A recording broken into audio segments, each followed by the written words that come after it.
Hello! Welcome to Philosophy, Science, and Religion. This is the second episode of this new podcast series that we're doing where we're trying to go more broad into philosophy. Not just the free will debate like we normally do, but to go broad into other areas of philosophy and ask those big questions as well as see what the science shows and talk about people's religious beliefs too and that effect on their behavior, all of that fun stuff. So sort of a very broad but very interesting discussion. And we have somebody who knows trick slattery joining us today. His name's Yuri, and apparently he's been talking with Trick about morality. So Yuri, what would you like to say about morality? What's your view on it? Okay, here's my take. If we don't have free will, and it doesn't make sense that we do have free will, I think we're all agreed here. So, I think what we do is we mistake morality for a sense of guilt or a sense of goodness. We definitely have those senses of guilt, pride, so you can call them seven sins or whatever. But end of the day, it doesn't make sense for me to think in terms of morality. And I would say over the last few years, whenever I catch myself thinking somebody is good or bad, or I've done good or I've done bad, so I catch myself and sort of think of it. Isn't me? Is he I cutting couldn't out? help myself anyway, so it doesn't really matter. Yeah, he's cutting out a bit. Especially, yeah. Sorry, Okay, cutting out? No, you were cutting out a bit. Okay, Keep going. Okay, sorry about that. It's probably my line. I'm sort of live in the wilderness here. Okay, so end of the day is, it doesn't make sense to think of things as good or bad in a ultimate sort of way. And there's a really nice, people want to sort of Google, what's his name? Galen Strawson. He's a British philosopher. And he talks about taking ultimate responsibility for yourself. You can't, and therefore, we shouldn't think in terms of morality. And I think it's important in, looking just south of the border from me, sort of over, and you sort of taking a look at Donald Trump. And I would guess sort of most of us are fairly liberal-minded here, and it's very easy to sort of be disparaging of Donald Trump. But end of the day, he can't help himself any more than we can help ourselves. Anyway, I just thought open that for discussion. Yeah, that sounds good. And first of all, we agree that free will is impossible. It seems the only difference that some of us co-hosts have when it comes to morality is just, the meaning of the word, perhaps. But I think we're all in this basic agreement that you can't attribute the good or evil to the person because they're not the author or the free chooser of that action or whatever it is you think good or evil is. So while I still tend to say people are more moral or immoral than others, sort of like some people are taller or shorter, but it's basically like that for me. Some people are objectively taller than others. Some people behave better than others, I think, because I still hold to the pleasure and pain principle as a basis for morality. That's how I do it. Okay, but then end of the day is what it boils down to when you're saying somebody is good is you like what they do. And if you say somebody's bad, you dislike what they do. That is correct. For example, It's a bit more complicated than that. Like, for example, John Locke, a British philosopher, he defined goodness as that which creates happiness. So I think generally, maybe not comprehensively or including everything, but generally speaking, we can define what's good is what's beneficial to, like, what makes an individual happier, what makes other people happier. Jeremy Bentham, another British philosopher, said, like, well, the measure of goodness is what creates the greatest happiness for the greatest number. again, that's not an absolute statement, but I think it makes a lot of sense. So, so naturally then, like, what's bad or evil is what creates pain, or more pain than pleasure. Okay, so what we're saying is we're defining goodness and morality into existence. But don't we define everything into existence? What's the difference between goodness and, anything, the universe? Yeah, like for example, how I'd say is that all of these words were made by humans as a convenience of communication. But I will agree that there's different notions of what morality is. You have the religious morality, which is just because God says so or something like that, compared to, a morality that's based on pleasure and pain, like what pretty much all the co-hosts of this podcast advocate. Except for Mitch, which is a little bit weird. Mitch is really weird. Right, Chandler, you were cutting out also. So it's not Juris' connection necessarily. It's, something about there's something about the internet connection that's a little bit strange. So, I don't know what's up with that exactly. But you're right. You're right, Chandler. In other words, like, if those people who define morality in terms of like, well, God said this, I think that's a completely mistaken view of morality. It's based on like this, basically it's based on what this book said that God said, and it doesn't have any real reason to it.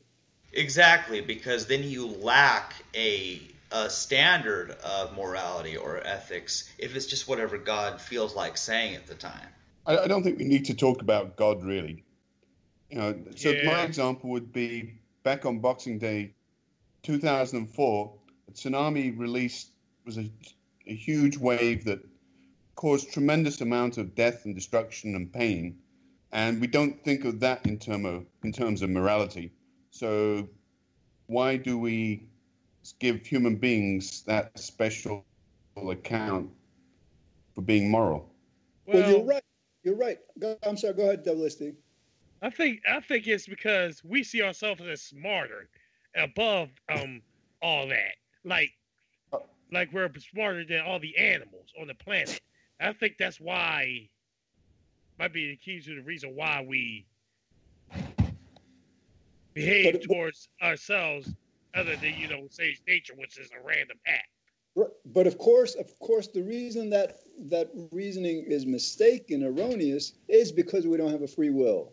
In other words, because what we do isn't up to us, it makes absolutely no sense to fundamentally describe human beings as moral or immoral or amoral. Yeah.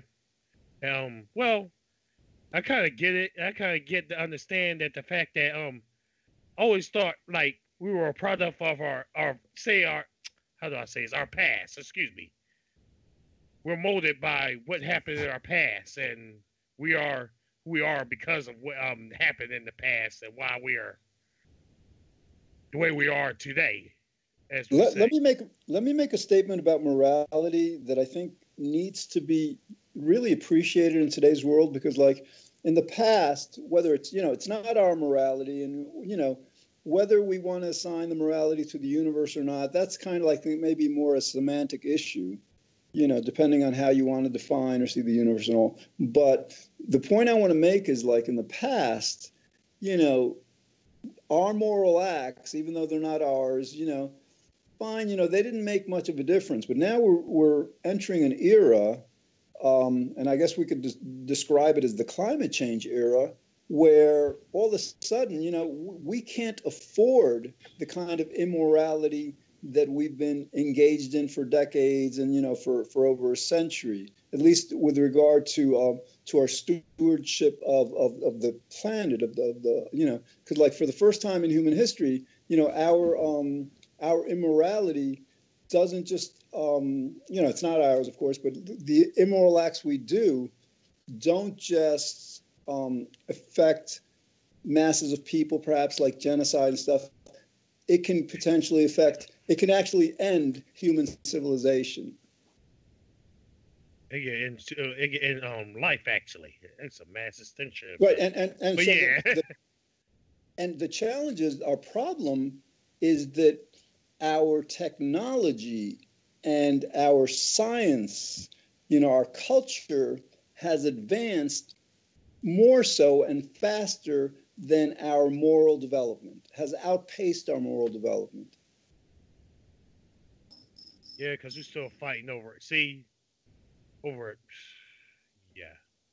So what I'm hearing here is we're going to use morality as a way of shaming people into doing what we think is what we want them to do. No, that's not what we are advocating at all. I don't think those are. Yeah, because if you shame them, that's going to deter them even more. Right. See, we're not talking about shaming people. We're actually just trying. Hold on, guys. If I go and tell you, you guys are immoral, and you start feeling it, you're going to feel shame. That's the whole aspect of this sort of free will thing. It's supposed to liberate, or it can liberate us from all sorts of nonsense, like shame, guilt, pride. Right. Whereas if we hang on to the concept of morality, we can't get rid of that. So basically, if we don't want the planet to warm up, there's a whole bunch of things we have to do, and then people who don't follow what we want them to do have to bear the consequences, whether it's a hotter planet or going to jail or something. There's no shame or anything to it. Well, I agree there shouldn't be any shame to it. It's unfortunately trying to get people to see how we see it. Well, that's a different issue completely. Yeah. I agree with you. There'll be, climate change deniers, but sort of laying a guilt trip on them in one, and that's, I hate to say it, but I can't help thinking when we talk in terms of morality, that's what it is. It's a guilt trip.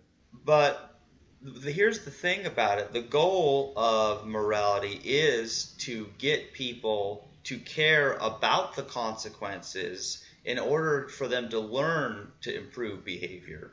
But it's not about shaming them, because if you shame people as a means for making them behave a certain way, then that action stops as soon as the shame ends, which is why you can't use shame as a system for stopping climate change. You just can't use shame. You can't use morality either in that case. The argument, because, just so calling something moral or immoral doesn't make it so, unless you literally define it as this person's taller and therefore more or less I can live a perfectly normal life without even thinking about morality. And by the likes of people who believe in morality, and I would come across as a moral person to them. Well, I make a real hard attempt to be amoral. Right, but how would you, in other words, generally under our current paradigm, even though we wrongly attribute the morality to human beings, let's say when somebody, steals from someone else, we call that an immoral act. So how would you refer to that act without, invoking morality? Illegal act. Well, but legality and morality are very, very connected. It's illegal. Things are illegal. See, I feel like that's the hard part. Because I feel like, say somebody steals something from you, I feel like anger will start to consume you. Yeah, well, because of that, yeah. Well, I think that the problem with calling something just whether it's legal or illegal is because human-made laws change. What's legal one day may be illegal the next day and vice versa, meaning you can't rely on that. The same is true for morality. No, but our laws are predicated on morality. In other words, something is illegal because it's immoral. And I would say it's something we should actually change. And again, I suspect I'm talking to 3 Americans, and my apologies, but I can't help thinking our society, although it's supposed to be secular, it's deeply inculcated with Christian values, and there's nothing particularly good or bad about that. It's just a fact. And you know, you and I have been brought up to think in terms of morality, and like free will, morality is hard to give up. All right, but Jury, it's not just Christianity. If you look at the 5 major world religions, they all have a very strong moral component. I know, and it's completely unnecessary. But how do you replace it? So, like, again, like, let me ask you the question. Like, you said that, like, you would define somebody stealing not as immoral, but as illegal. But doesn't that imply that it's illegal because it's immoral? In other words, no, it implies because what it does, it simply says, as a society, we've got together and delegated some people to write laws for us. And, you know, is it amoral? Like, I always do more than the posted speed limit. If I do more, I get fined. It's not a big deal. Is it amoral? Well, here's a question for you, Yuri.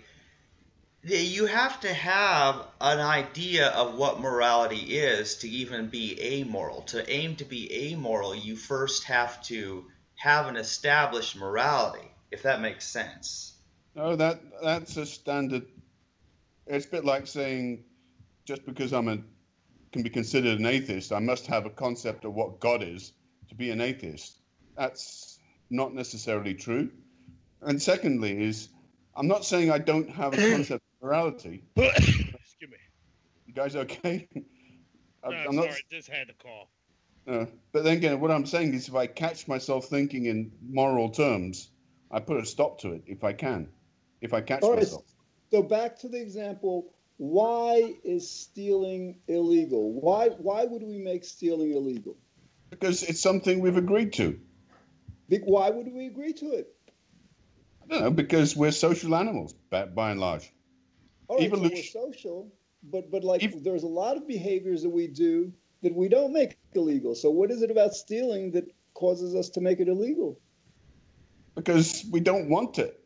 I don't want to be stolen from. You don't want to be stolen from. Exactly. So what you're pointing to the golden rule: don't do unto others as you wouldn't have done unto you, whatever. Right? That's our basis for. There's 3 versions of the golden rule, but don't want to get into too much detail. But you know, but isn't that do unto others as you would have done unto you? That's that's the positive version. Anyway, so it in the sense that I'm sort of looking at I want a stable society. I want to live in a stable society where I, as an individual, can prosper and my family can prosper. And what's the best method of doing that? And see, that's exactly right. And I call that morality. You can call it morality. I call it logic. But but then again, there's always this. The way I look at it, and also trying to give Trick a hard time. I look at morality is akin to compatibilism. It's something we just can't quite let go about free will. But again, like I think the problem is if we replace morality with some other term, like it's something we prefer, or something the way we want society to be and stuff, then we have to explain why we want things like that. And so I think that takes us back to the concept of morality. Okay, here's another classic example. So assisted suicide. Is that moral? That's a good question. And so I think so basically, why even think of it in those terms? Sorry. Well, all right. For some people, it's going to be moral. So other people, it's going to be immoral. Right. And I think we can agree that there are certain kinds of actions where, sometimes it's actually relative. It's relative to the situation. It's relative to culture. And, or sometimes we just don't know as a civilization, as a people, whether something is right or wrong. But then there are cases like stealing, like certain things, where it's kind of like pretty, our understanding is pretty ubiquitous. But why think of it in terms of right and wrong? Why aren't we honest with ourselves and say, this is what I want? Like somebody might say, well, I don't want to see anyone die by their own hand. And I get it. If there was a 17-year-old wanting to jump off a bridge, I would do my best to stop them. Oh, because because it's immoral or amoral or moral, it's because I don't want to see it. I'm just sort of trying to bring a little bit of honesty to this morality. Right. aspect. So in other words, you don't want to see it because I think it's compassion, right? It's caring about other people. It's caring about people in general. You don't want to see people hurt. You don't want to see people, do things or things being done to people that threaten their health, their safety, their prosperity, their happiness. But isn't that what morality does? Defends the rights of people. I can do that. I can do that without labeling it moral or immoral. All right. So, but then, instead of saying, because that's what you want, or so to put it in one word, let's say you came up with a different word that wasn't morality, but I have a feeling that word would pretty much be synonymous with morality. Right. See, the point is, if you use a different word to describe your concept of, what creates happiness or the golden rule, you are using the exact same thing as what someone like me would call morality. You're just trying to use different words because there's a reason that you don't want to use the words moral or immoral. Why is that? Why? Because I don't think they exist other than some sort of human invention, and you can argue that they're not used for shaming, but then again they are.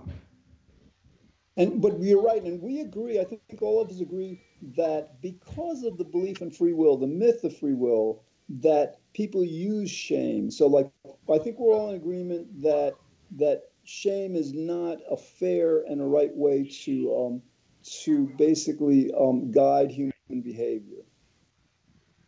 Right. Actually, I would argue with that. If I was being absolutely ruthless, I wouldn't object to shaming someone to get them to do what I want them to do. You're right. The lesser of two evils. Pardon? The lesser of two evils. You're right. I hear you. Yeah. And the thing is, the whole... Okay, not to change the subject. Jamie just tried to call me. I don't know if yeah. Oh. I see if you can bring him into the call, Delisting. Yeah, let's see. I'll try to add him to. I'm trying to add Jamie to the call because if I didn't think he'd be online. Hello, Jamie, are you there? yeah, I'm here. Yeah. Oh, cool. Okay, Yeah, there we go. we're doing a podcast and we're discussing with Yuri, someone who knows trick slattery, about morality, and he doesn't think we should use the words moral or immoral because he says the concept of morality doesn't exist, and I'm just trying to figure out exactly what he means. Oh, the concept exists. That's all it is.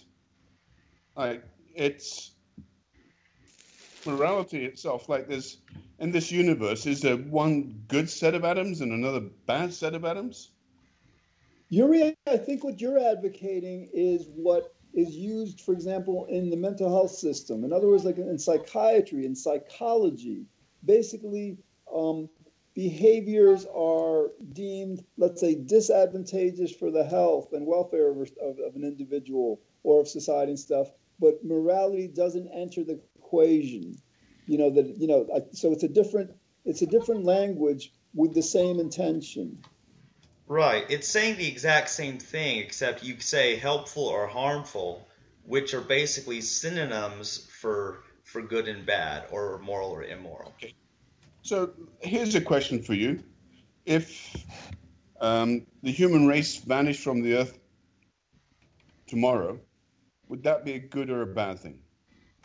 Probably good. Good. I'll say good. So in that case, from a moral point of view... We have to worry with this, or Trump's start World War III either. Okay, but end of the day, we don't want to do that, so regardless of how morally good it is, we're not going to do it.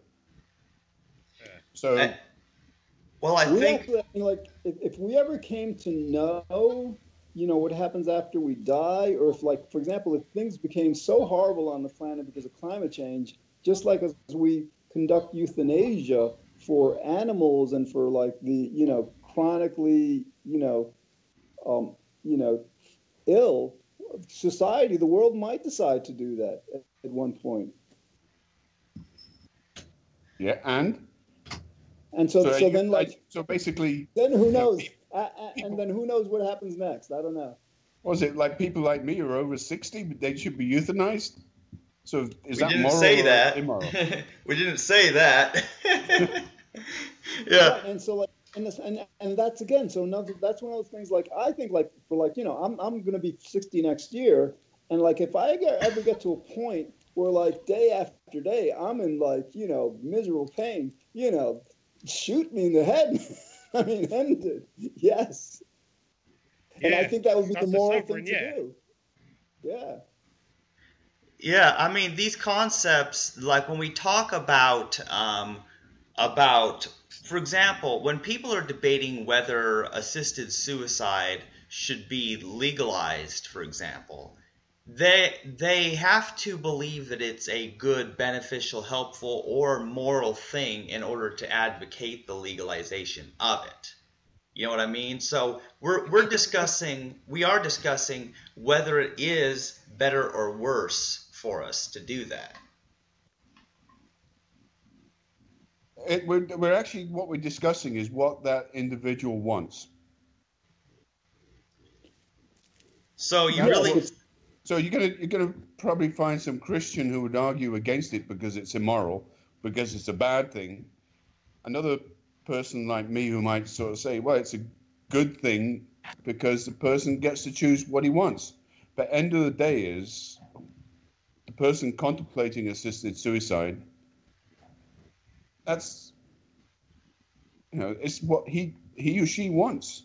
Yes, but actually there's a moral component because, for example, let's say that the person is the head of a household, and let's say the person has 5 kids and a wife, and if he were to end his life, it doesn't just affect him, it affects his whole family. So, sometimes the law, and we don't even have to refer to morality, the law defends the rights of others and limits our behaviors because of that regard for others' rights.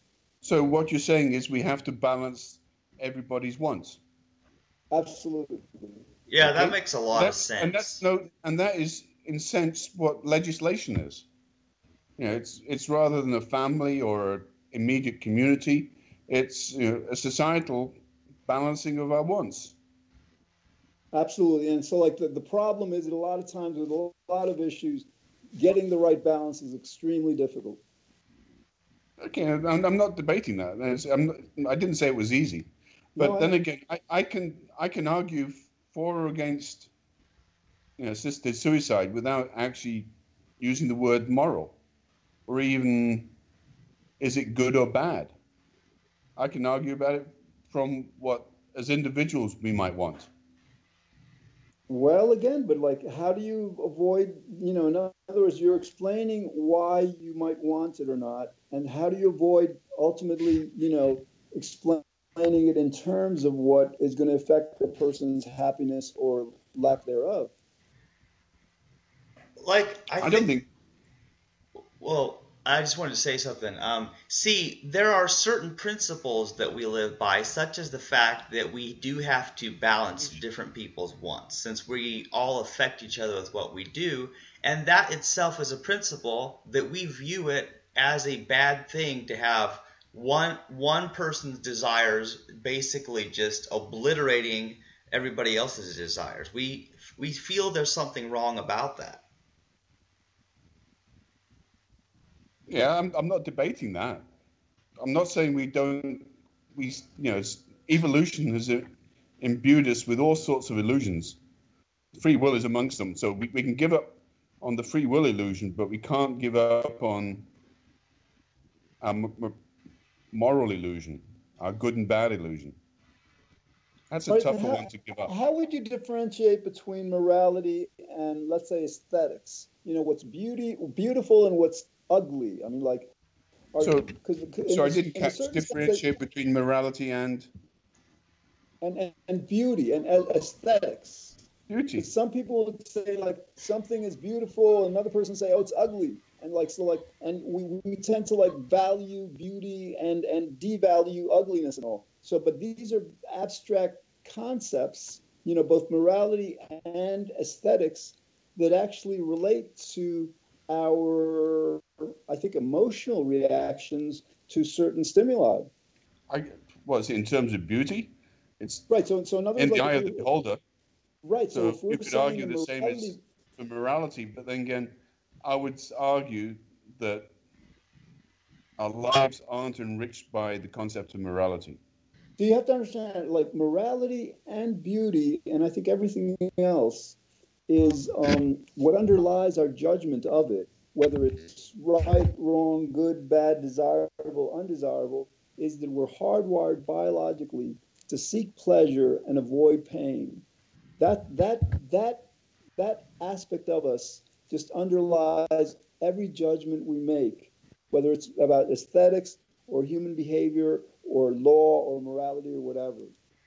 So, for example, when we say something is ugly, it means it's causing us pain to look at it, right? Yes. Yeah, just be careful who's around you when you say that. Yeah, definitely. Don't say that out in public. Yeah, pretty much. Yeah, but then again, I think Jamie left the call. Oh, that's too bad. Yeah. Yeah.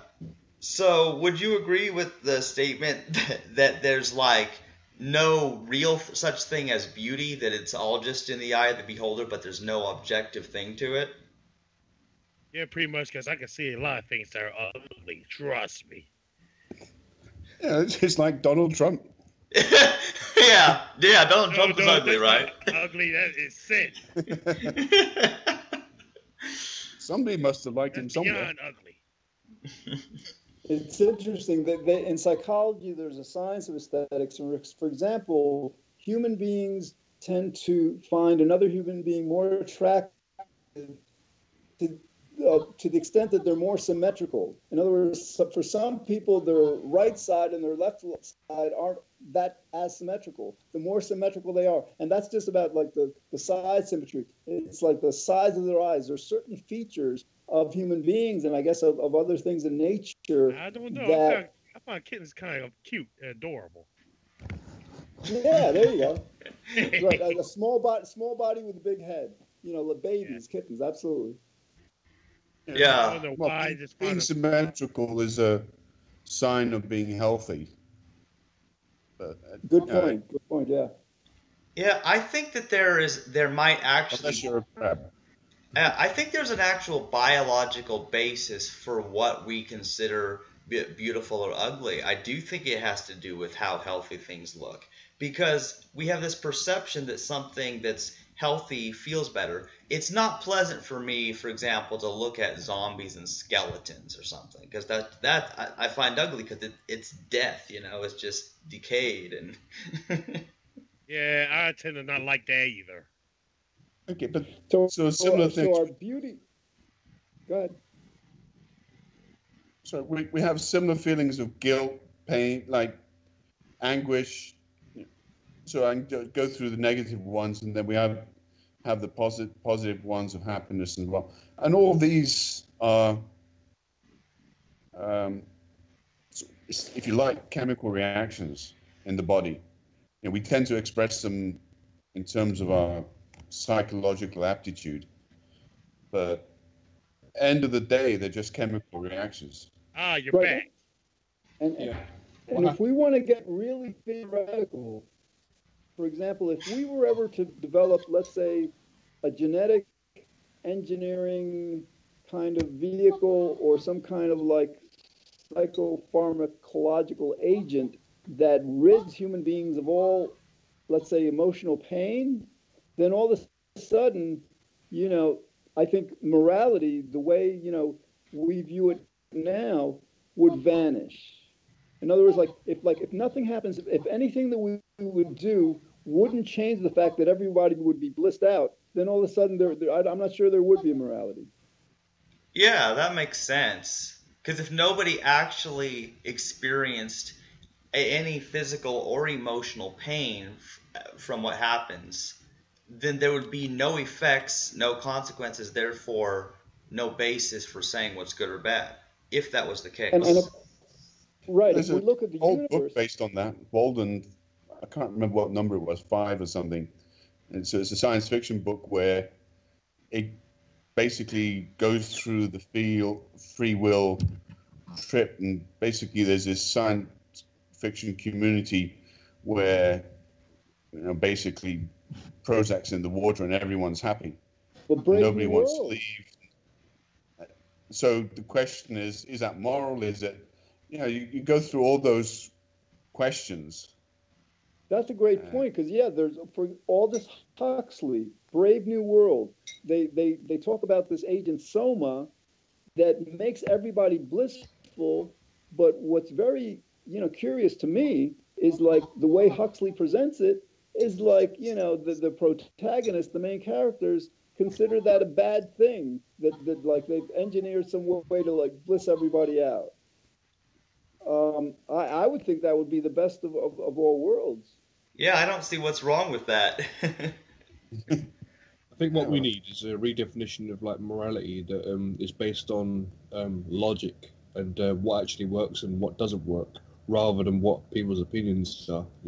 Exactly. It has to be logical. It has to be scientific, and it's sort of like a house. For example, there's different materials out of which to build a house. There's different locations to build that house, and some houses work better at staying up and protecting you than others. Yep, which is why we need to stop building houses out of wood, but that's another subject. Yeah, that's another subject we've talked about before. Houses burn. The houses made of wood, they burn easy, don't they?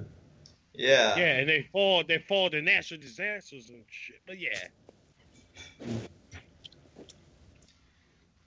Yeah. So really, we want a morality with a foundation in logic and science and evidence. No, some of us want a morality.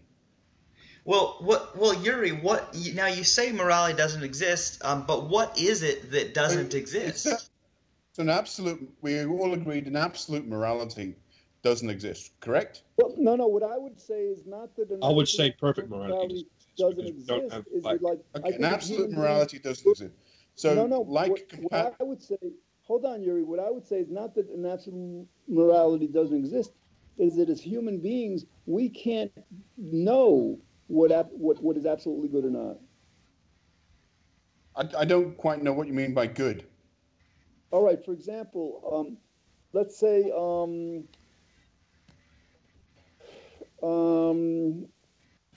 there's a parable. There's a parable of a boy who gets given a horse as a gift, and there's this wise man in the town. 3 people go to him and say, "Listen, this boy's been given this horse as a gift. Is it a good thing or a bad thing?" The wise man says, "Wait and see." So what happens is the boy's riding the horse, falls off, breaks his arm. The guys go back to this wise man and ask. They say to him, "Oh, it must have been a bad thing that he was given the horse, right?" The wise man says, "Wait and see." So what happens is the region is thrust into war, and because the kid has a broken arm, he doesn't go off into war. Everybody gets killed, whatever that goes into war, and they go, "Oh, it must have been a good thing." So in other words, so that's what I mean. Where sometimes we can't really know what's right or wrong or what's in our best interest or not, even though objectively there is. That was Alan Watts, right? Oh, I'm not sure. I don't know. Yeah, but why? I think the parable of that story was, don't even think in terms of right and wrong. Not that there is a right and wrong. Well, and all right, Jury, say it again. You're cutting out. Yeah, I wouldn't think in terms of right and wrong.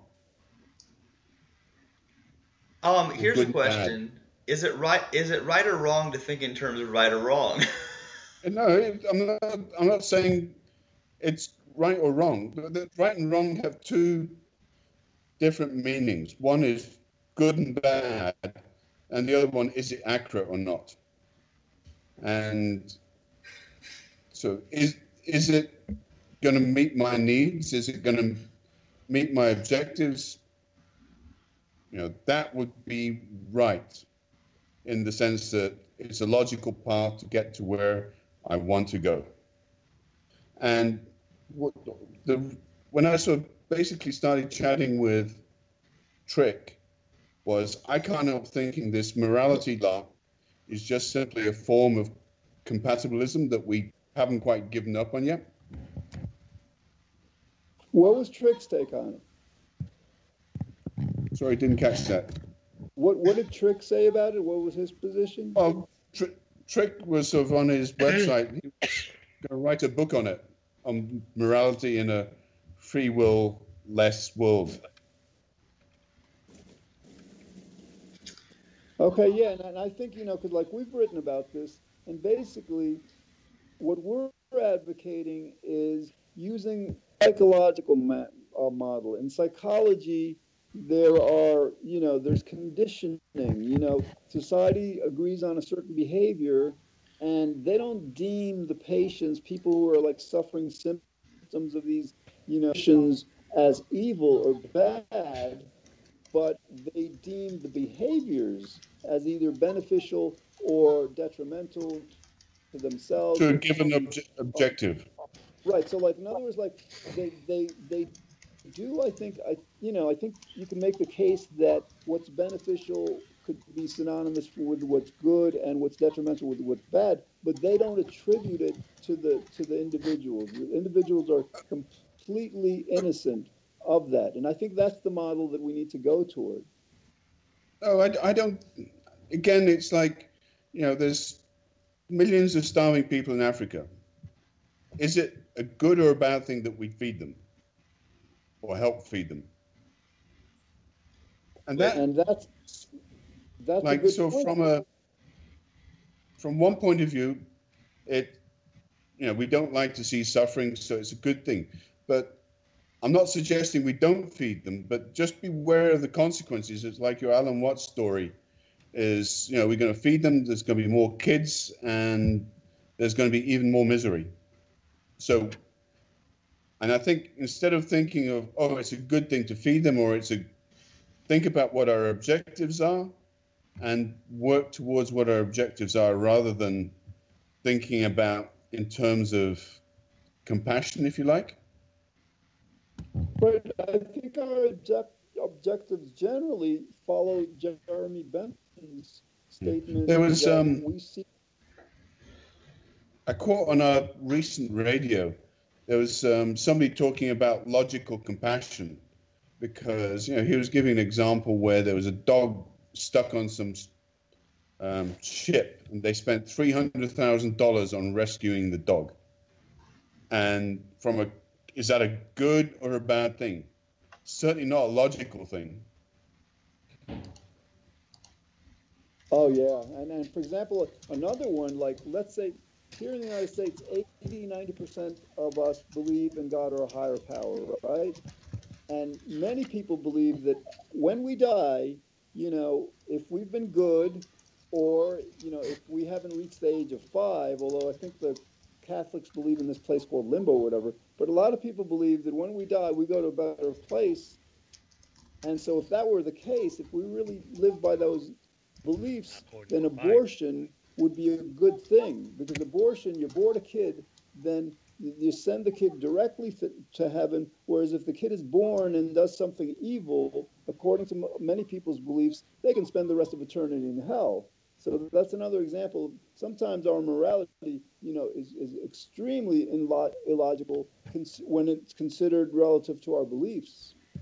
Yeah, which I think comes down to the fact that because we don't choose what beliefs we end up having, and those beliefs cloud us as to knowing what is the right or wrong thing to do, what is the helpful or harmful, whatever you want to call it. If you don't want to use the words moral or immoral, you just want to say, helpful or harmful, or it achieves our goals or it doesn't, how you go about that's going to be based on your belief system, which is why we can't be mad at somebody for having a different belief about what is the correct thing to do.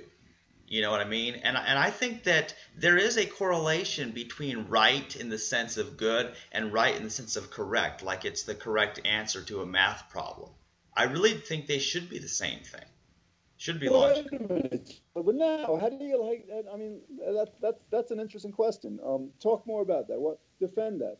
Yeah, like the way I think it is that there is an actual answer to what brings the greatest happiness for the greatest number of people. Therefore, there is a right and wrong way to achieve that. There's a right way. There's, like, for example, when you're playing chess, there is a right move in the sense that it will help you achieve the goal of checkmating your opponent. So if you have a goal, then there is a way that will help you achieve that goal and a way which won't. You have no choice. Right, but you still get there by working and trial and error. You find a method that works. Of course, we get to play chess as much as we want, whereas life, we don't get to redo things as easily. All right, but wait a minute. And like, for example, with right and wrong, the right answer in terms of the age of the universe is maybe 13.8 billion years old. The wrong answer may be 30 billion years old, right?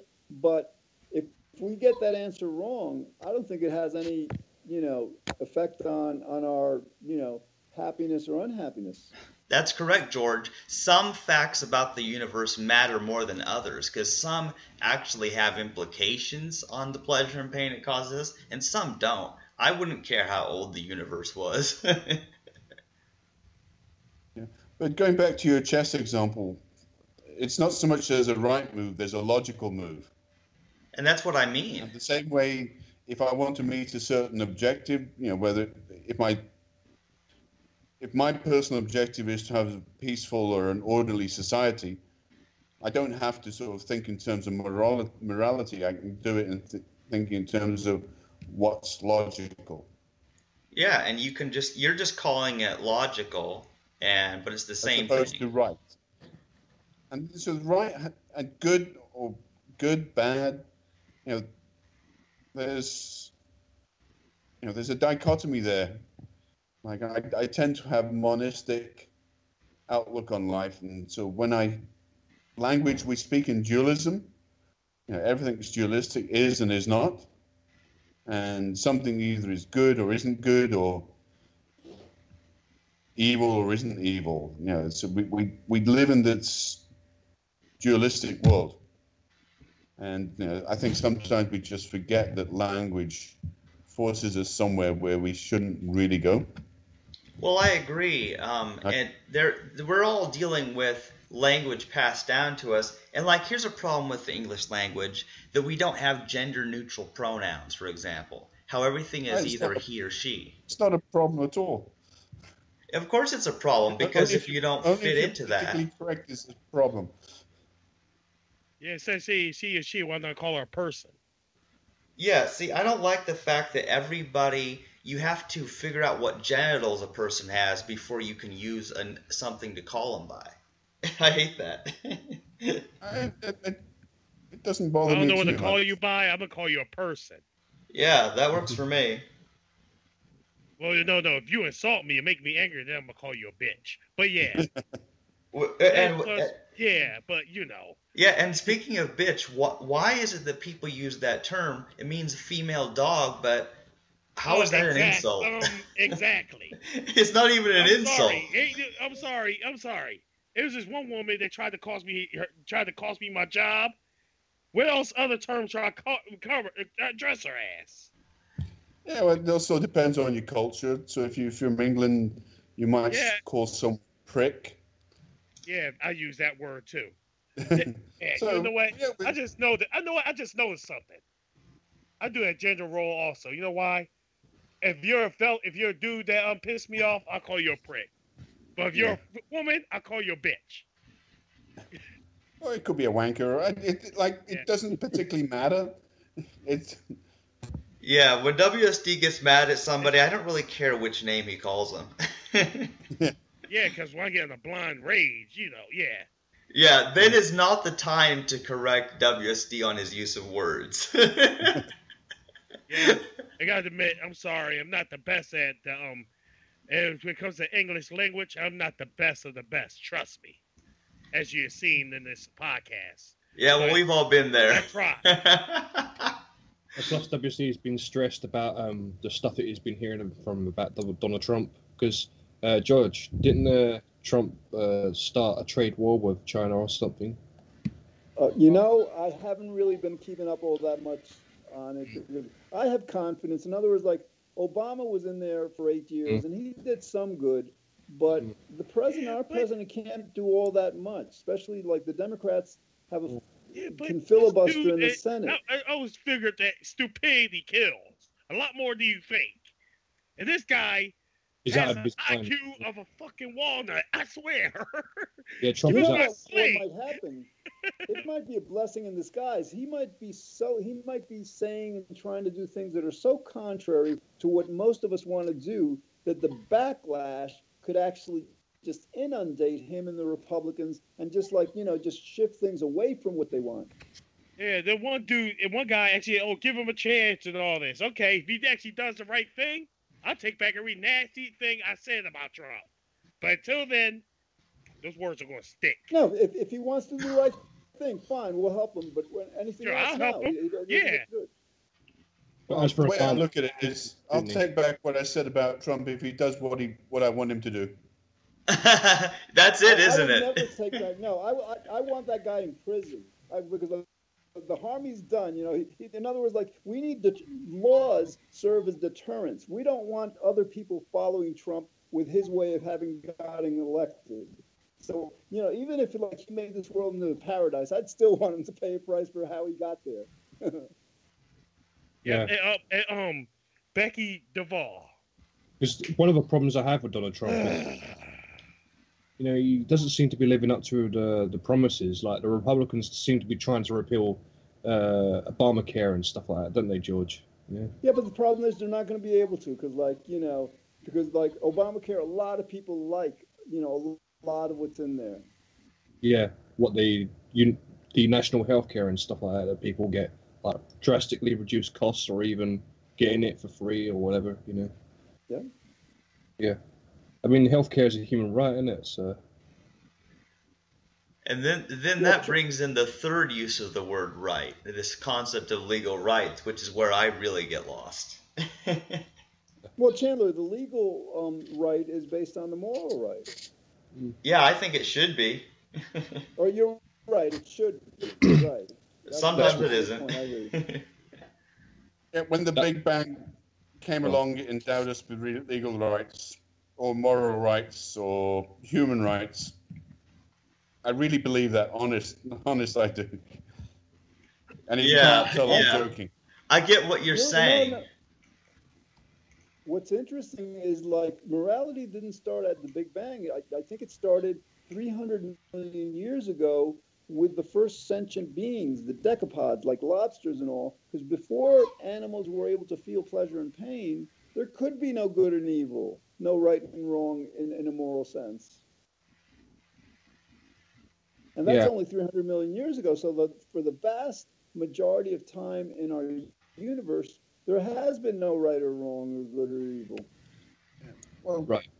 Another analogy is I have a very definite sense of color, and I also have a very definite sense of right and wrong and morality. Just because I have a sense of color or a sense of morality doesn't actually mean colors exist, especially as we perceive them. Can you expand on that? Well, for example, if you look at your screen, I don't know if you've got your screen, you might have a bit of yellow on it somewhere. Can you see any yellow? Yeah. Well, I see some red. Okay, just think of it. There's no yellow photons coming from the screen. Okay. Just regular photons, you mean? No, I mean there's blue, red, and green. Yeah, and No photons yellow coming from- light is the combination of red and green light. In this particular case, it is, yes. There's still photons, though. That's the thing. There's still radiation. Oh, there's still photons, so I'm not denying photons exist. I'm just saying color isn't what it seems to be, and in the same way, morality isn't what it seems to be. Oh, absolutely. Like, for example, like, the vast, like a table, a chair, we think it's substance. It's like, but actually the vast majority of it is that empty space. Oh, yeah. This is why I find myself agreeing with Richard Dawkins when he says he doesn't want an absolute morality, because to him, it's just nonsense. If we don't have a moral system that's able to be updated with new understanding of what's, good or bad. Yeah, but I agree with Richard Dawkins too, but I don't see why we have to think. Like, for the last 5 or 6 years of my life, I have consciously tried to be amoral. And as far as I can tell, I haven't become this sociopath. I think that's a good attitude in a sense, because like we value non-judgmentalness. In other words, to be judgmental, we don't see as a positive trait or quality. So to the extent that we can view the world without judgment, then we don't get angry, we don't get hostile. I think it's a better perspective on reality. So I see your point. Yeah, when George Ortega says that he wants to put Donald Trump in prison, he doesn't mean it in a, evil sense. He means it as a measure, a deterrence, for others, because he doesn't like corruption, which is understandable. I mean, who the hell likes corruption anyway, So. Yeah. Only people that benefit from the corruption. Well, yeah.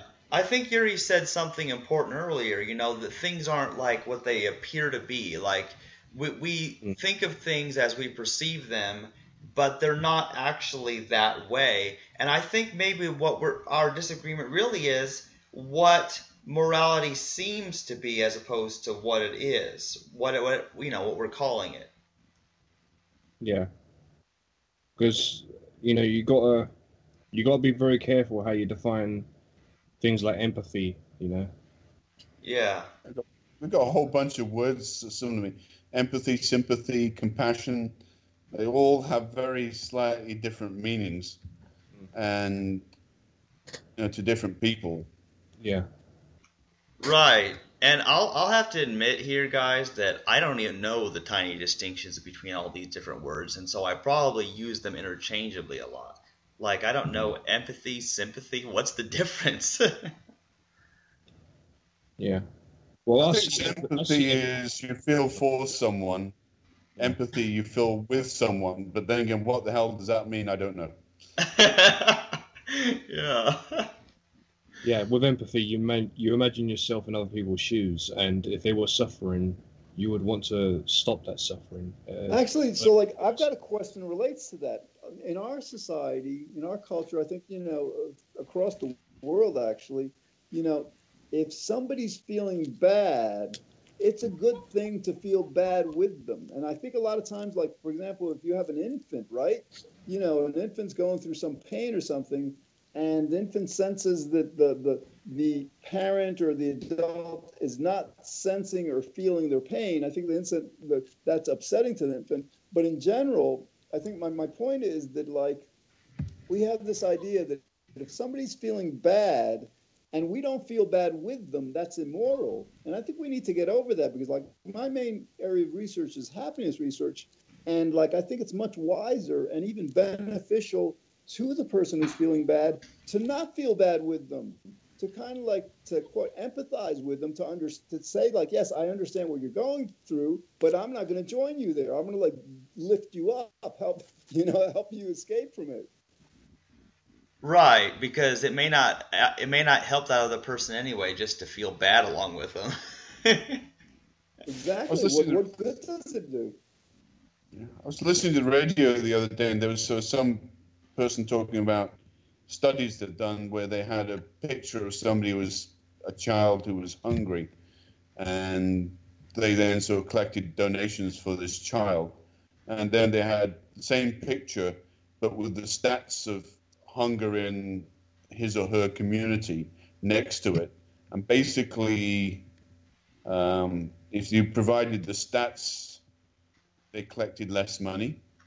And I think is what's the saying? One death is a tragedy, and a million deaths is a statistic. Yeah, I find that really interesting because there's got to be some like biological reason why people have a stronger reaction to seeing the starving child than they do seeing the statistics of how many people are starving. Oh yeah, and you can sort of watch the tele ads or television ads for the so especially some of the Christian organizations where they have this appeal, and they sort of base it on one child or perhaps a couple, but they sort of make it a very personal one. But I think we're sort of evolutionarily sort of designed this way or made this way. Yeah. Absolutely. There's probably some benefit. We're not designed to think in terms of numbers. Absolutely. Yeah, I don't think the average person can comprehend, thousands of people, or not to mention millions or billions of people, as much as they can focus on just one person. The smaller, the easier for our tiny brains to handle it. And Chandler, that's our problem with climate change. We're not designed to consider as serious or important a threat that's like 30, 40 years, into the future. So like on the one hand, people like understand it cognitively, but there's another part of them that needs to like kick in that, fortunately some of us are able to do it, but a lot of people haven't evolved to that point yet, I guess. Yeah. I do agree with your point, George, right, when you say that free will belief is linked to climate change denial, because sometimes when people discuss climate change, they can get really condescending, can't they? You know what I mean? Yeah, Yuri, I published a book in 2014 that basically made the thesis that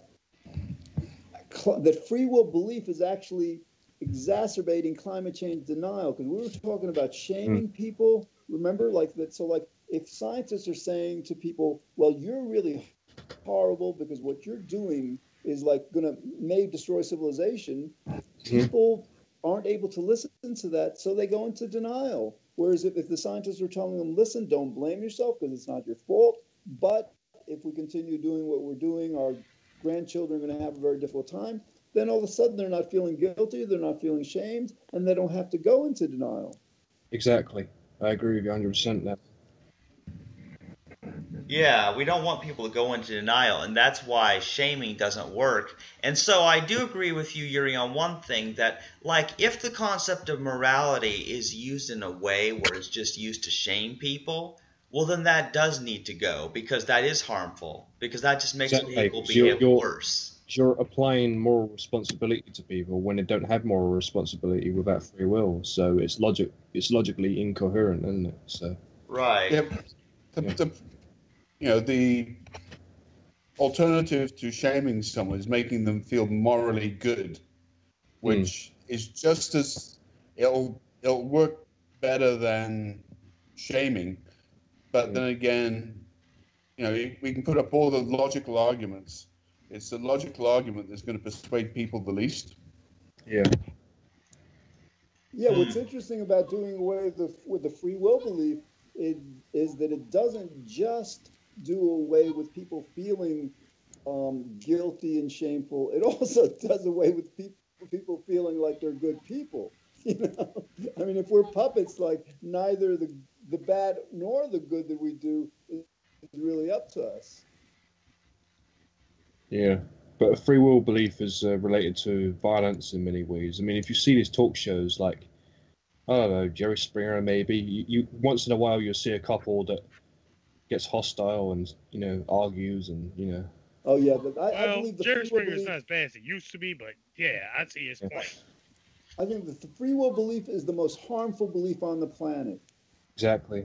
There's too many people blaming each other rather than getting to the, getting to solving why there's a problem in the first place. Yeah, and you know something? I think there's a problem because, see, there's a difference between how secular versus religious people use words. They may be using the same words but meaning different things because they're like I mentioned before, and the only reason I bring it up is because, like George points out, most people are religious, and so it's true they're using a sense of morality like to shame somebody because that's the function of religion is to shame people, not to mention scare them with the fear of hell into behaving the way they want them to. So, but we're not advocating that at all. We want it to be through logic, reason, science, and Yeah. all we disagree is the language to employ towards that goal. So what what you're saying is the language of morality is not necessary. Is actually not necessary. Well, if we can find a way to do without it that works, then correct. Then it is unnecessary. Yeah, and I think, and I'll still go back to, I would like to, so ask, my four compatriots on the phone today. So, is there anything that they consider immoral or that they don't actually not want, or turning it the other way? So, if something's morally good, is it something they want? Like I personally can't find any lack of correlation.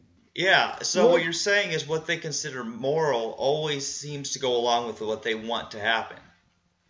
Oh, I'm speaking personally, yeah. Right, but why do we want things to happen? I think I want things to happen because if they happen, they'd be good. They'd make people happier, and what I don't want to happen is what's going to make people less happy. And That's so, fine. so like, but it's difficult to escape the morality with that understanding. Yeah. And yeah, that's fine. But then again, I think it's just we don't have to think of it in terms of morality. That's all. And as for the free will belief, George, there was this video about someone from a university. I think I told Chandler about it a while back. You already commented on it because I read through the comments and you left an old post about 3 years ago on it. They were saying that the current justice system is incompatible with current findings of free will. Like free will is actually an illusion. Well, I think sort of, the justice system should really have three components. One of which isn't retribution, but the other to rehabilitation, containment, and was it? And Deterrence. Deterrent, yeah, that's the one I was looking for. Yeah. So it's got those three aspects of it to it, and you don't, whether you believe in free will or not, it should be those three anyway. Yeah, but then again, if you do believe in free will, you can add retribution to it. Right, but no, that's wrong. That's just like unfair. No, because if it's based on retribution, then you're basically saying these people are morally responsible when they're not. Exactly. Yeah, no, absolutely. Again, like this free will belief. I mean, like, if we didn't believe in free will, it would be logically impossible to blame anyone or become angry with anyone for anything. I mean, imagine what the world would be like. Well, yes and no. In that I don't have a choice I don't have a free choice of whether I get angry with someone or not. No more than I have free choice of whether I love someone or not, or find them attractive. Right. Either I do or I don't. Even though it's not your choice, the reason we, even those of us who understand we have a free will, our society, our culture, our civilization is so conditioned to believe in free will that the only reason we get angry at a person rather than getting angry with what the person has done, is because of the free will belief. If and this may take decades, but I see in the future, people are not going to be angry at each other because nobody's going to believe in free will. But that doesn't mean they won't get Assuming angry the human at race is something still that around. happens. Right. Things. In other words, like what is that like? Hate the deed, not the person. So, do you guys think we've made some progress at understanding each other and what we've been saying about this morality thing? Yeah, I mean, I think we always understood each other. It's just whether we agree with it or not. Yeah, well, I do think that it may be possible to remove the words of morality or immorality from our language. And I'm sympathetic to that argument, and here's why. Because I think that we could also do without the word choice. It would take a lot of work, but I think that the word choice itself is problematic because it's tied too closely to the free will belief. And we need some kind of value system, though. That's the thing. We need a value system that's based on what is actually right and wrong. You know what I'm saying? Exactly. I think what we should have a value system based on, as a community, what we want. And there's a danger there. Yeah. You might have, a 1930s Germany community, or that's a possibility. But end of the day is, just sort of going back to the word choice. I think we do have choices. It's just that they're not free choices. Our choices are influenced. They are a result of our chemistry, our physics. So my computer's making choices all the time. It's Good just point. that they're not free. It's So like I don't have a problem with the word choice. Right, they're not our choices. Whatever is making us act, it's really up to whatever, whether we want to call it the law of cause and effect or the universe. We are like actors. An actor isn't going to choose, between one behavior or the other. The playwright, the author, and all is going to make that choice. Yeah, because we're physically responsible, but we're not morally responsible. If that makes any sense. Yeah, that does. Yeah. We don't blame ourselves for what we do. We identify each other in terms of this is the agent that did this, and then we need to react in a certain way, but without any blame, without any shaming and all that. Yeah, it's like if someone gets a brain tumor on the prefrontal cortex and then acts violently for some whatever reason. I mean, there's been a few cases like that. Then of course they need to be dealt with, but at the same time we don't blame them for having that injury or damage to their brain. Yeah, I came across a nice quote today. It's from Robert Gulak, and his quote was, "If we could just give up this idea of holding people responsible for what they do, we could, at long last, start to behave responsibly in what we do." And I thought that was a nice quote. And I think it goes to, so the meaning of the word responsible. The sun is responsible for a whole bunch of life on Earth. So in that sense, we're responsible. Yeah. Like I said, we're physically responsible. We could be identified as the cause of something, but we don't. The proximate cause. Yeah. But we're not identified as being morally responsible for anything we do because we have no free will. Yeah. So we're just responsible. So why use the word moral? Anyway, I'm just jumping on my anti-moral hobby horse. Yeah. Well, it's interesting because I just find it rather interesting because I'm still trying to get to obviously you think that there's harm done with the language of morality when we say something is moral or not. I think it perpetuates the free will myth. That's number one. Huh? Yeah, Num- that may be. Number, that, and number two is it's just unnecessary. So, I think we have a clearer thought if we just sort of drop the concept of moral. Yeah, Yuri, I think You know, I'm better getting what you're saying. Basically, and again, we have an example of that, the medical model, the psychiatric, psychological model doesn't attribute morality to people. It's like, behaviors are socially desirable, not socially desirable, personally beneficial, without directly invoking the morality. People are not blamed for what they do or don't do. And you're right. That is like, while we could, naturally say, well, something's more beneficial because like it creates, greater pleasure and stuff. We could go there to the extent we take a step back from the morality thing, the morality terminology. Yeah, we become much, we become non-judgmental, which would be so wonderful.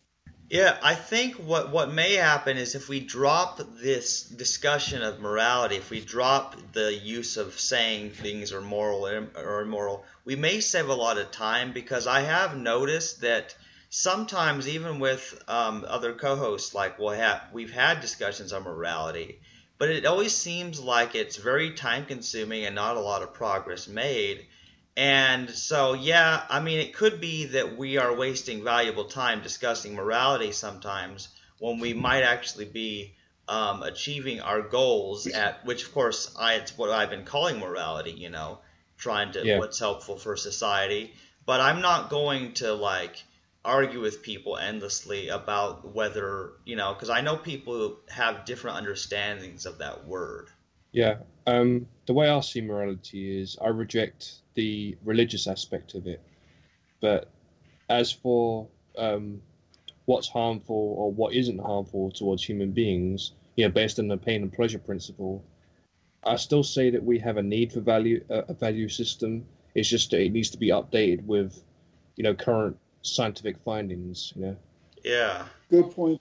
We have to refine our understanding of what's going to create the greatest pleasure for the greatest number. Exactly. Totally agree. yeah.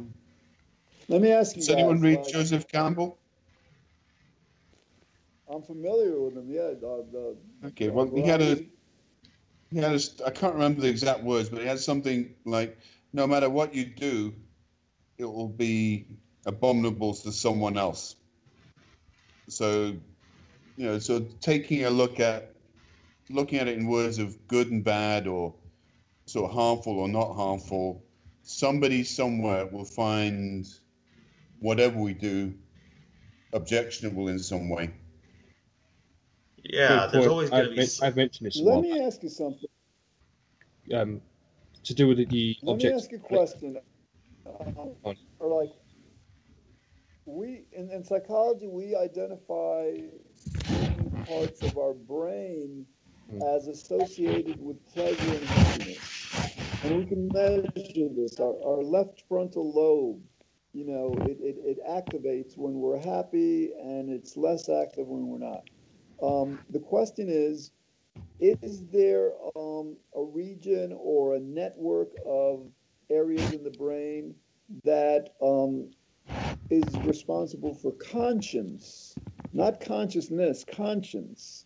And is there like, and if it's the case, then the question is like, just how like we have developed antidepressants to make people who are less happy more happy. What's that noise? I don't know what that sound is. I keep hearing that weird noise. I don't know where it's coming from. All right, so Continue, George. all right, so like basically, if we were to develop a drug, something that strengthens our conscience artificially, just as like our mood can be elevated artificially through antidepressant stuff, would that be a good thing? First, like, is there an area of the brain that we can define as conscience, and would it be a good thing or a beneficial thing to to enhance that area psychopharmacologically? Well, I think a lot of our empathy actually starts in our childhood, to tell you the truth.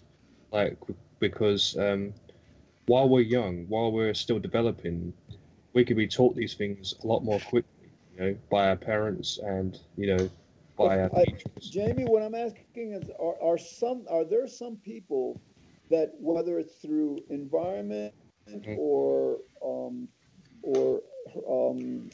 nurturing, that are better at determining what's beneficial, right, wrong, whatever, than others? And if that's the case, like, can that be enhanced in those who are, like, not as proficient at it? It depends, because there's some people who have, like, brain damage. You need to remember that there's some people with the empathetic regions of their brain not working, if you know what I mean.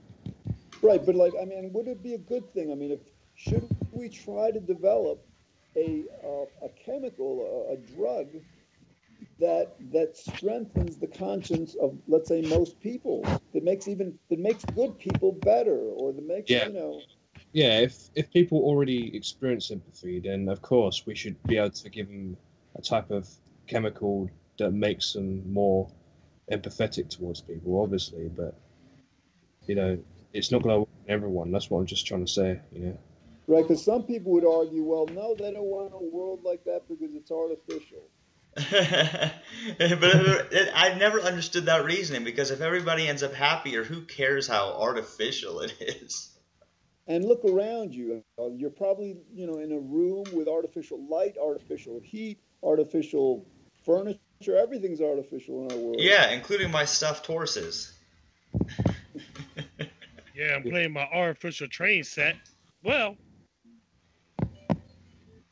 virtual train set more likely, but Yeah, go on, George. You got anything else to say? No, there was something that Chandler that you said earlier, and I've been trying to bring it back. I can't. But this has been a great discussion, though. Yeah, as what Juris was saying about moral objectivism, the problem I've had with it, like a few times, is that when it comes to certain things like abortion or thou shalt not steal and stuff like that, it tends to be a very black and white notion for some people, like, even if people steal to eat, you survive. Say if you're a poor person, you have no money, you have no resources, but you have to steal to survive if you can't get a job, right? You go shoplift, you steal loaves of bread or fruit or whatever, right? There's some people out there that will say, no, stealing is wrong no matter what your excuse is, you know what I mean? Well, and here's what's interesting, Jamie. There is a way through this dilemma. You can say, if you want to, you can say that stealing is wrong even then, but you're going to do it because you want to survive, and so to avoid the pain of starvation, you will do it regardless of whether it's good or bad. That's how I look at it. It's survival instincts. Yeah. Well, Chandler, I wanted to address this with you because we've had discussion before that you generally believe that lying is always wrong, right? And I think I've raised the point that, like, well, if the Nazis or the Trumpists are, like, asking you, where are the good guys so we can kill them? Are you gonna tell them the truth, or are you gonna lie to them? I'm gonna tell them that I'm not gonna tell them what I know. Then of course they kill me, but at least I haven't. Oh no. Once they get you, you're going to tell them because they're going to torture you. And in order for the pain to stop, you're going to squeal. I don't know. I mean, let's hope this never happens, but somehow I see myself finding a way to not have to reveal their location, but also not having to lie. I think there's got to be a way to do it, if I'm clever enough. Well, people separate white lies from serious lies, don't they? Yep. So, I mean, there's that. There's another way. There's telling something that's true, but that doesn't actually give them the information they're looking for. I think I've got an example. All right, like, let's say know where the good guys are, right? The bad guys are going, in their direction, and if they follow that exact direction, they're going to meet the good guys and kill them all, right? And Yeah. you're in the middle, right? And when they're getting by you, you can lie to them. You could say to them, well, the good guys are actually over there when they're actually over somewhere else, right? Now, how's that? I mean, like, so that's Yeah, that's this a is different kind of justification. situation. You know what I mean? Would you lie can in that protect your circumstance? friend if you say if a terrorist Hold on, Gentry. Yeah. Chandler, did you get that example? Well, I'm not entirely sure. Like, can you restate that? Because I'm not sure I understood it. Yes, the bad guys are traveling along a road, right? And if they keep going the way they're going, they're going to reach the good guys, and then they're going to kill them all or something, right? Harm them. But you're in between the bad guys and the good guys, and the bad guys come up to you, and you have the opportunity to tell them, listen, the good guys are over to the left or to the right. They're not directly ahead, which would make them, basically change their direction, and you would be saving many, many, many lives. Exactly. But I don't think that I could actually lie and say that the people were where they were not. I could. I could if I had to protect someone. Then by your, because like, Chandler, there's like such a thing as a sin of omission, or so in other words, like by your lack of action, you're kind of like indirectly complicit in the death of those people. I'm not so sure, because that makes it sound like you're saying I'm morally responsible or something. I don't get it. Well, in a way, it's kind of like in other words, like you have the chance to save those people by telling a lie, but in order to kind of like, go according to your personal moral ideology, you choose to abide by that at the expense of their lives. Huh, that's an interesting case. Because that's one of those few areas where it does seem like there's a higher principle that's even over saving a life, that there's a higher principle there. And that only comes out when somebody mentions the whole Jews and the Nazis sort of thing. Once in a while that subject comes up, and I'm never quite sure what to think of it. Right, but if we could reduce it to like one person's walking down a road, and if it gets to like the other person is going to like hurt them, and you're in between it, so it doesn't have to be like groups of people. Yeah, and yet the dilemma seems to be the same. Like, but I don't see how. Like, it seems like there would be a way. If of course, these are just hypothetical situations, but it seems to me that there would be a way, for example, to warn the people that somebody was coming to kill them. That instead you warn those people so they can escape. You can't. No. In this example, in other words, like the people are about 3 miles away from you, and like and the people who are chasing them are riding in like cars, and you don't have a car. You're on foot or something. Yeah, in your particular situation, I don't know, but I don't know. I mean, like, I get what you're saying, and I know that you would lie to try to save those people, but then I don't think I could actually live a life of or lie. take the torture. All right, Yuri, what do you guys think? What do you guys take on this? Should Chandler lie or should he not? Oh, lie, definitely. I think he should lie if it was to save a life of an innocent person. In this case, it would be. So here's the problem. So you've got this ingrained morality built into your existence that it's wrong to lie, which I understand. I try and avoid it. But then again, what you're doing is you're saying you have this moral principle, and it's, how should I say, buggering you up? What do you mean? I meant it kindly, if you see what I mean. Yeah, so basically if you sort of thought about it, okay, what do I want to do? I want to tell the truth. I also want to protect the people. Which is more important to me? I'd sooner protect the people than the truth. So what's the big deal? It's like if you get away from this moral nonsense, it's easy. Well, I'm not so sure that it becomes easier, because even if you drop the whole concept of morality, I still have that dilemma where there's the conflict of desires of which is more important. And so it's still just as difficult. Mark Twain dealt with that one. It's whichever the stronger. I'm trying to say that the stakes are higher, you know what I mean? The stakes of a life is a lot higher than, giving up your principle of lying, It's not even stakes. It's whichever of your wants is the stronger, you'll obey. Don't worry about it. Well, if you've got two opposing wants, the strongest one's going to win. So don't worry about it. Well, yeah, I guess so. But I don't know. It's a classic line. It's one of those things that when somebody brings it up as a thought experiment, I end up thinking for a really long time about it. But in the actual situation, if it happened, there would never be that.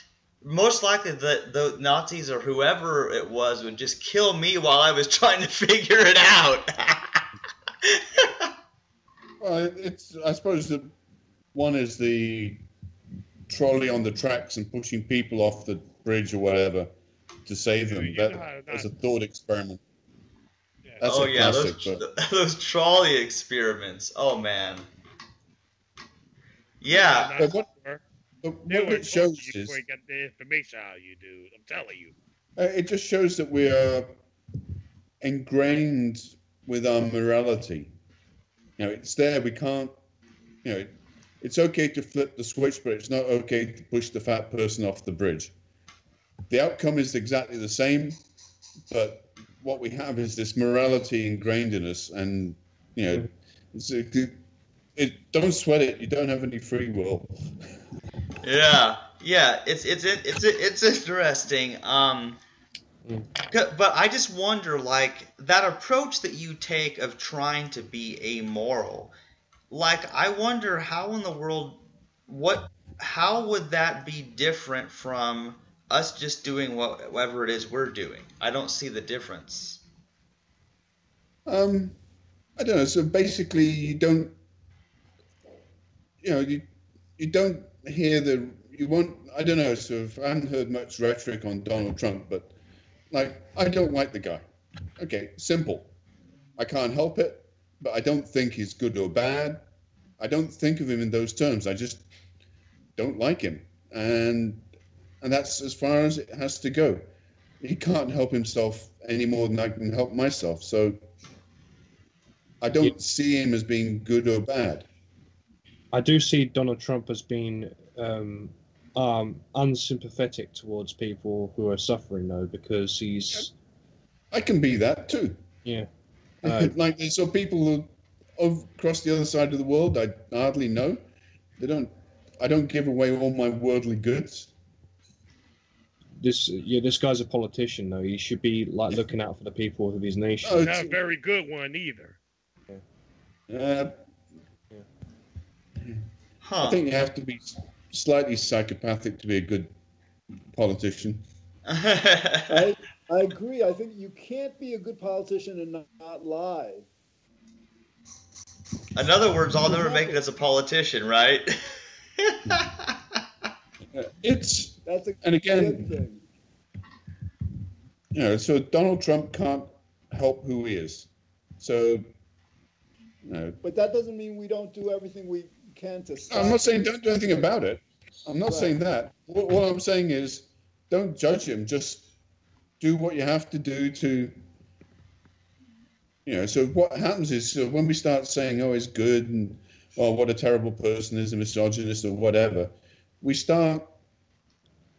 have these internal voices, and we sort of start becoming unhappy ourselves, rather than, okay, what if you want to ameliorate the effect of Donald Trump, what do you do?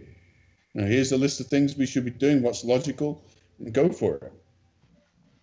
Exactly. And I'm saying this is living in Canada, so I'm okay.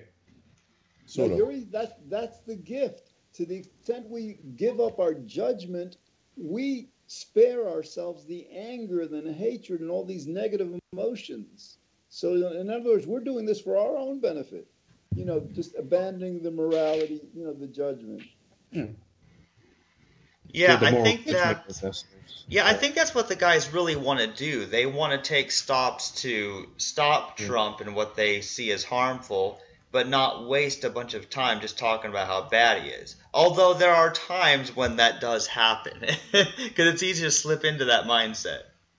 Of course, but doesn't mean we should waste our time going through dilemmas. I mean, the focus should be on how to stop him.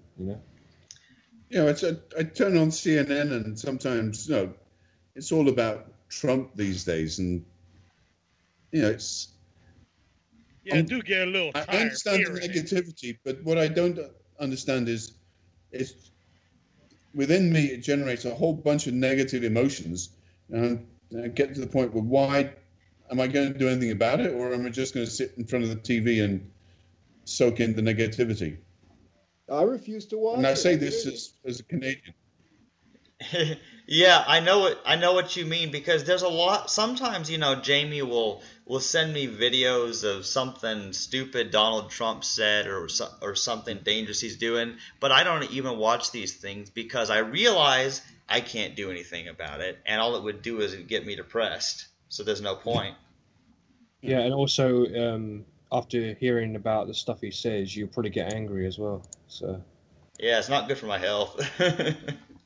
Yeah, blood pressure and that. Yeah, and that's why George Ortega doesn't want to see that stuff, because he wants to meditate and bring happiness into his mind. So he doesn't. Now, yeah. Exactly, Jamie. When I talk to people, I will say, listen, we have to bring as many lawsuits against Trump as possible, try to bankrupt him, try to put him in prison. But that doesn't mean we have to be like watching this like all his atrocities, all this stuff, like, day to day, because that's just like, it's not helpful. It's not necessary. We already know, who he is, and then like how detrimental he is to everyone. Now it's just like, we're at the point is like, fine, we know this. Now we have to like attack him. We have to like, just make him pay the price. Yeah.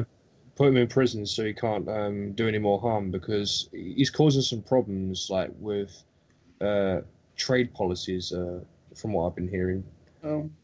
We don't know yet, and I'm saying that because he's only been in office for a day. Give him a chance to do something wrong first. Oh yeah. So yeah, Yuri, I imagine that you tend to not get all hung up, like you were saying, with the politics, because you don't want to just soak in that negativity. Well, yeah, it's tough to avoid it with Donald Trump, but but then again, it's very tempting to say something about him when you hear like what he does on the news and that, Yeah. But again, it's what's a logical thing to do rather than have that. I'm not saying don't have the emotional, because you can't help it. You're going to have an emotional response or not. But then again, think about, okay, what can I do about it? What am I going to do about it? And does it make sense? Yeah. It's almost, George, I can't remember, is it retribution or justice is best served cold?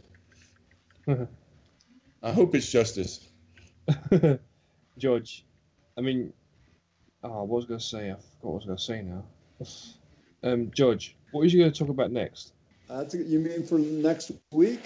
Or, because, like, I think, Chandler, you got to, like, be going pretty soon, right? Yeah, I really need to end this podcast. I'm supposed to get to bed and all that. But, yeah, so I wanted to ask Yuri, though, did you enjoy talking with us about this stuff?